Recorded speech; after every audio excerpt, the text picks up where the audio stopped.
Hey there! I had a chance to ride around on this Dark Knight Extreme electric scooter. Come with me on this journey to see what that was like. And away we go! Hello, and thank you for joining me on another one of my tech series videos. For those of you who don't know me, my name is Dimitri and I'm an American expat living in the Philippines. I always had a lot of passion for technology, and here I'm going to share some of that with you. If you find this video entertaining and informative, please don't forget to like and subscribe to my channel. And now, please sit back, relax, and enjoy this episode about my immersion into tech as the time-lapse traveler. The Dark Knight name is developing an impressive legacy in the electric scooter market. I had previously reviewed the amazing 4th generation model in May of last year. The company released several new varieties, and I was able to get my hands on this appropriately named Dark Knight Extreme model. If you haven't seen that previous review yet, I strongly suggest that you watch it after this video, since a lot of what I say about the Gen 4 model also applies to this Extreme remake. Albeit this one has even more of a kick that you will definitely feel when you ride this powerful electric scooter. In this video, I'm going to share my overall experience of using this scooter when I had a chance to enjoy it and share my feelings about it in some common and practical areas. Hello everybody, and welcome to a very special video of the Time-Lapse Traveler. Today I'm taking out this big boy, big beefy scooter, the Dark Knight Extreme. Taking it out for a spin, and it's going to be all over town kind of day today. Like most high-powered electric scooters, this one has a common generic accelerator trigger and a console LCD, along with this voltage meter. There's even a handy USB port that you can use to charge your phone, if like me you like to use it for navigation. I'm gonna go way up north today, and on the way I'm going to be making some stops, seeing some people, saying hello to a few of my friends, and who knows what kind of adventuring I'm going to be getting into, because I have a chance to really be out of the house for the whole day today. I'm going to be going all the way up to Loyola Grand Villas, which is a pretty good distance away. So let's get on with the show, shall we? One thing to note about the data on the LCD is that you shouldn't automatically assume that all the info can actually be relied on, since I came across multiple occasions where the odometer was highly inaccurate and the battery indicator barely gave a vague idea of the remaining power. At least the speedometer is most likely correct.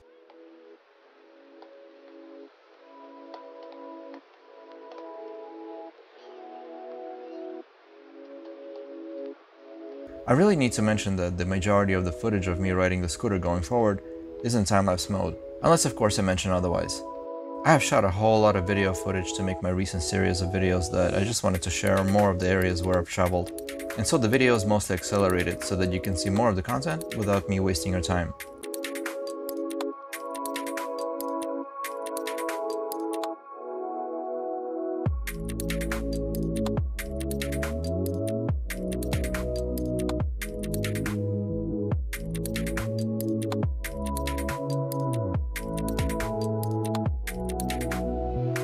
This short part is being shown in regular single-speed mode, so that you can have a more accurate view of how this scooter can handle being in more typical road traffic.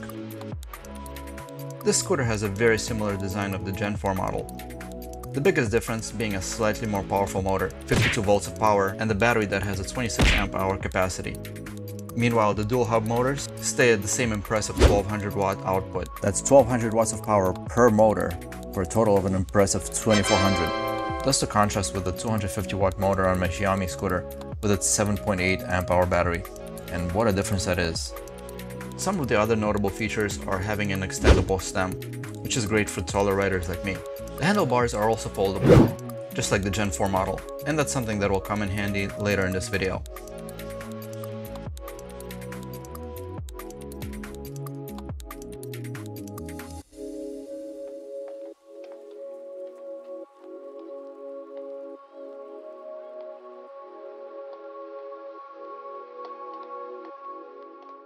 Look who it is, my boy Ryan. Yo man, check out my new ride. That's pretty crazy looking wheels, crazy. huh? Yo man, this thing is a monster, the Dark Knight. You should see this thing light up though at night. Looks really gorgeous because these lights over here start looking really psychedelic. The head beams, they're really super bright. It's like a motorcycle basically, you know? So yeah, I'm just making some rounds today. I need to make a few stops. So I just wanted to say hello. And I hope you have a fun time. Yeah, man. Testing it out.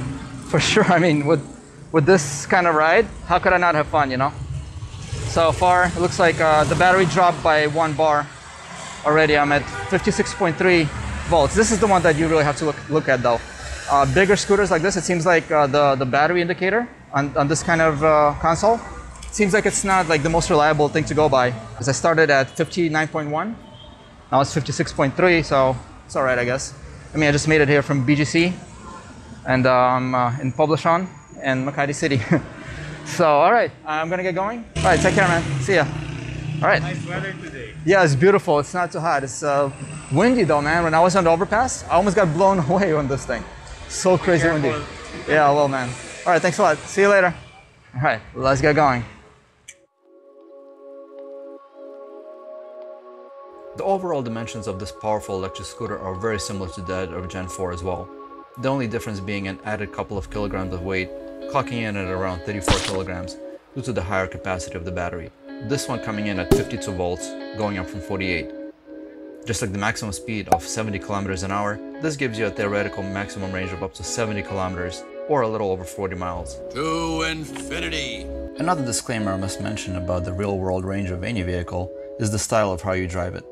You will only have a chance to reach the maximum range if you will only be going in economy mode, using just one motor at up to 25 kilometers an hour, and also without going uphill. The catch though is that once you do start going over 60 kilometers an hour, and especially past 65, the scooter starts to have a very uncomfortable shake from side to side, which is something that may be caused by these all-terrain tires and can supposedly be controlled by installing special dampers, but I haven't experienced how that works for myself, so I can't speak for that. These fairly large 10-inch by 3-inch all-terrain tires that I have here might not be built for maximum speed in mind, but you can still go plenty fast, as you're about to see later in this video. With these, you'll definitely be thankful for the nice grip and enhanced traction that these particular tires can provide in certain conditions, such as wet and off-road terrain. Since you'll be getting these off-road tires in the box, you'll also have the option to install street tires for about 1,200 pesos, including labor. Street tires, as the name implies, are much better built for speed and control on city streets, such as the tires that you saw in my older video with the Gen 4 review. The Dark Knight line of scooters are born to take over the road without emptying out your wallet. At the cost of 60,000 pesos, or just over 1,170 US dollars, it's certainly not cheap, but when you start to consider that this is a legitimate mode of transportation that can be used to drive long distances, either in city streets or even on some highways, well, at least where allowed, it starts to make a lot more sense. That last part being a hard lesson I learned, which you will see in one of my upcoming videos, where I reviewed an even more powerful Dark Knight Predator. But that's a story for the future video. Here's a great example of the importance of always being on the lookout for the unexpected. This taxi driver decided to cut across multiple highway lanes to pick up a passenger. It is in part thanks to my experience of being on the road, as well as the high quality braking system on this scooter, that I was able to safely stay away from a possible collision. Some larger scooters I've tried in the past, most notably the 5-bore Elf, have a tendency to start losing control and put you in a dangerous situation if you attempt to suddenly slow down from a high speed. I'm happy to report that all of the Dark Knight models that I've personally tested keep you in control at all times. In this case was no different. In my recent video of my own Xiaomi M365 electric scooter, I already went through the long list of great benefits of relying on this kind of transportation for regular commute in a city like Metro Manila, so I won't go into too much of it in here. All I'm going to say now though is that an electric scooter can help you avoid traffic even better than a motorbike can, because even a relatively bulky model like the Dark Knight series of scooters, they still take up less space than a motorbike. Plus, you're allowed to use the rapidly expanding availability of bike lanes that can be found all around the city. Besides that, most people wouldn't have any issues for someone riding one of these across the street guided by a pedestrian crossing light, which doesn't always coincide with the lights meant to regulate motorized traffic.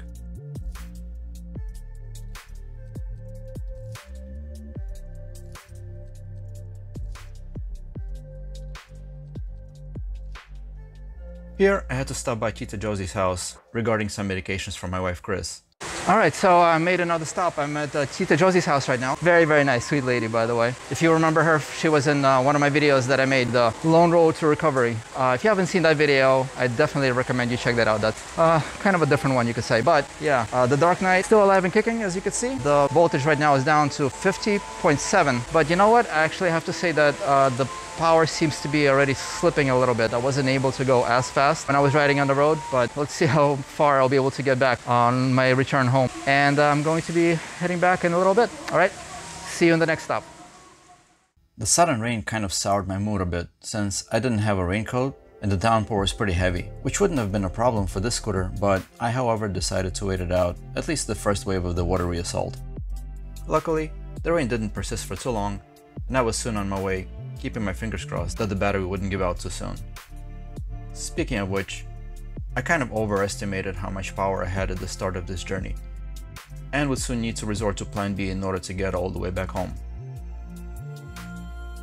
As it turned out, the battery that was in this particular unit wasn't fresh, and coupled with the fact that it wasn't charged all the way to the top, along with my, let's just say, less than economical style of driving, at least until this point, I now find myself having to push up the scooter all the way to the top of this very steep and very high hill.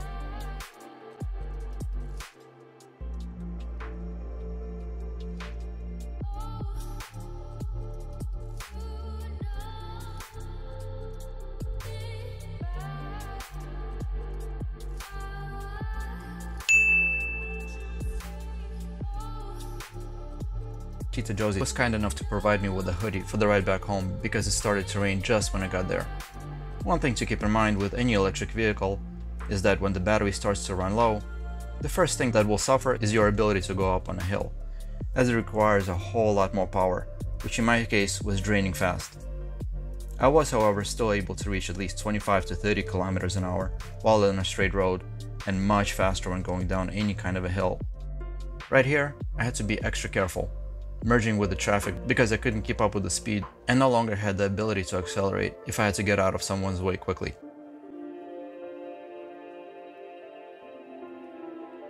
Even though the road was wet, it wouldn't have been much of a concern with the off-road tires.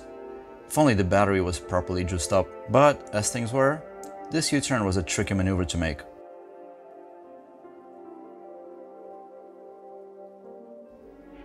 All in all, the Dark Knight Extreme gives a fantastic sense of freedom while still being reasonably portable, to the point where it will still fit in the trunk of a typical taxi and most other vehicles without much trouble. Something that is about to come in very handy for me, because this is where I had to call it quits for the day. Since I was still a long way from home, I had to call over a taxi to take me home. And so with that, I'm going to close out this video right here. I hope that you enjoyed this overview of the Dark Knight Extreme electric scooter. If you enjoyed this video, then please hit the like button, as it really helps me out a lot. And then go over to the full review for the Gen 4 that I posted previously on my channel. The link to that video can be found in the description, or maybe scroll through the collection of my other scooter and e-bike videos that can be seen in the link right here. Please subscribe to my channel if you haven't already, and check to enable the bell icon to be notified of my upcoming videos, such as my ride to visit the Makati City Circuit Mall with this scooter, as well as the Dark Knight Predator review that I will be posting soon.